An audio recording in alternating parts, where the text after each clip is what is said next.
আপনি ওনাকে এম্বারাস না করে আগামীতে যদি ওনার পর্দার মাইক্রোওয়েভ লাগে, আমি আমার তরফ থেকে ওনাকে একটা মাইক্রোওয়েভ দিতে চাই এবং আমি প্রধানমন্ত্রীকে রিকোয়েস্ট করতে চাই যদি ওয়াশিং মেশিনটা উনি দেয়।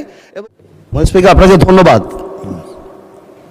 ম্যাডাম স্পিকার, আমি এই প্রথম পয়েন্ট অফ অর্ডারে দাঁড়ালাম এবং আমি জানি এটা সংসদের চলাকালীন বা সংসদ ব্যাপারে হতে হবে, এই জন্য আমি মনে করলাম যে এটা একটা ব্রডার কনটেক্সটে সংসদকে এফেক্ট করে। মাননীয় স্পিকার, আমরা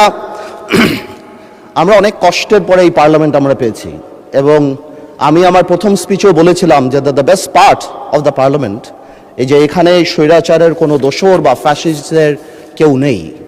মাননীয় স্পিকার, গত পার্লামেন্ট শুধু পার্লামেন্টের গণতন্ত্রের হত্যা করে না, এই পার্লামেন্টের স্ট্যান্ডার্ডকে সাংঘাতিকভাবে নষ্ট করেছে। আমরা দেখেছি মাননীয় স্পিকার, এখানে মমতাজ থেকে আরম্ভ করে এখানে গান হয়েছে, এখানে অন্য কিছু হয়েছে। আমার কাছে মনে হচ্ছে যে ডাইরেক্টলি